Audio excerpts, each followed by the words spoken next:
Cabinet మినిస్టర్గా తొలి అడుగులు వేస్తున్నారు. గ్రామీణ జనంతో మమేకమవడానికి పంచాయతీరాజ్ శాఖను ఎంచుకున్న ఇతర శాఖలతో బిజీగా ఉండే లోకేష్కు అసలు జనాన్ని కలిసే తీరిక ఉంటుందా అన్నది ప్రశ్న. దీనికి తోడు ఎన్నో సవాళ్లు ఆయన ముందున్నాయి. తాగునీటి ఎద్దడి నివారణ తొలి సవాల్ కాగా ఐటీ రంగం అభివృద్ధి మరో సవాల్. తెలుగుదేశం పార్టీ మూడో తరం నేత నారా లోకేష్ ఇన్నాళ్లు పార్టీ నిర్మాణంపైనే దృష్టిని సారించారు. ఇప్పుడు పాలనపై పట్టు పెంచుకోవాల్సిన పరిస్థితి ఎదురైంది. కేబినెట్లో పంచాయతీరాజ్, గ్రామీణాభివృద్ధి, ఐఐటీ శాఖలంటే నిత్యం పార్టీ నేతలతో సంబంధాలు కలిగి ఉండే శాఖలు. ఇది ఓ రకంగా పార్టీని చక్కదిద్దుకోవడానికి పనికొస్తుంది. స్థానిక సంస్థల బలోపేతంలో భాగంగా కేంద్రం నుంచి అత్యధిక నిధులు పొందే శాఖ కూడా ఇదే. ఇతర శాఖలతో పోలిస్తే నిధుల సమస్య ఈ శాఖకు తక్కువే. ఏపీలో గ్రామీణ జనాభా ఎక్కువ. గ్రామాల్లో రోడ్డు కనెక్టివిటీ పెంచడం, తాగునీటి కల్పన, కరువు సమయంలో ఉపాధి కల్పన గ్రామీణాభివృద్ధి శాఖలో కీలకమైన అంశాలు.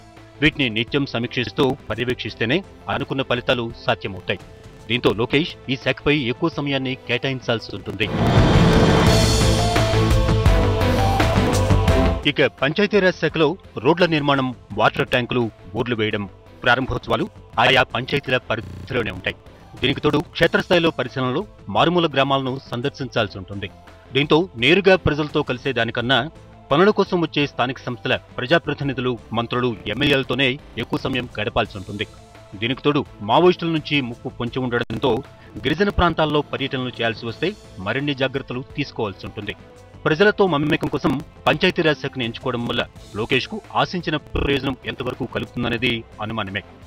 యువజన సర్వీసులు, క్రీడలు, టూరిజం లేదా తన తండ్రి చేపట్టిన తొలిశాఖ సినిమాటోగ్రఫీ వంటి శాఖల్లో ఒకటి లోకేష్ కు కట్టబెట్టి ఉంటే ఇతర శాఖలపై అవగాహనకు ఎక్కువ అవకాశం ఉండేదన్న అభిప్రాయం ప్రజాప్రతినిధుల్లో వ్యక్తమవుతోంది. వేసవి ప్రారంభంతో రాష్ట్రంలో నీటి ఎద్దడి అధికంగా ఉండడంతో ఇప్పటికే 306 కోట్లతో పంచాయతీరాజ్ శాఖ ప్రణాళిక సిద్ధం చేసి అమలు చేస్తోంది. ఈ ప్రణాళికను లోకేష్ సమర్థవంతంగా అమలు చేసి మొట్టమొదటి మెట్టు అధిగమించాల్సింది. మరోవైపు 2014 ఎన్నికల మేనిఫెస్టోలో చేసిన మరో ప్రకటన ఎన్టీఆర్ సుజల స్రవంతి పథకం. రాష్ట్రంలో గ్రామాలు, పట్టణాల్లో ఇంటింటికి ₹2 సురక్షిత నీరు అందించడం ఈ పథకం ఉద్దేశ్యం. అయితే పంచాయతీలు ఆర్ఓ ప్లాంట్స్ పెట్టి ఈ సేవలను అందించలేకపోతున్నాయి. దాంతో ఎన్జీఓలు దాతల సాయం కోసం ఎదురు చూడాల్సిన పరిస్థితి నెలకొంది. అందువల్ల గ్రామీణాభివృద్ధి శాఖ మంత్రిగా గ్రామాలకు తాగునీరు ఎంతవరకు అందిస్తారన్న అంశంపై అందరూ ఆసక్తిగా ఎదురు చూస్తున్నారు. ఇక కీలకమైన ఐటీ రంగం మానవాళ్లే ఏపీలో ఇప్పటి వరకు లేవు. ఉమ్మడి రాష్ట్రంలో ఉన్నంత వరకు ఐటీ అభివృద్ధి అంతా హైదరాబాద్కే పరిమితమైంది.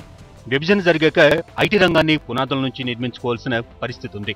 ప్రస్తుతం విశాఖ, అమరావతి, తిరుపతి నగరాలను ఐటీ హబ్బులుగా మార్చే ప్రయత్నంలో ప్రభుత్వం ఉంది. ఐటీకి అనుకూలమైన వాతావరణం విశాఖలో ఉండడంతో ముఖ్యమంత్రి చంద్రబాబు నాయుడు ఇప్పటికే పలు సంస్థలను విశాఖలో నెలకొల్పేలా చేస్తున్నారు. అయితే ఇప్పటికిప్పుడు దిగ్గజ కంపెనీలు హైదరాబాద్ తరహాలో ఏపీలోనూ క్యాంపస్లు ఏర్పాటు చేసే పరిస్థితి లేదు. మరోవైపు లోకేష్ కి రంగంపై పట్టు, అవగాహన పెంచుకోవాల్సింది.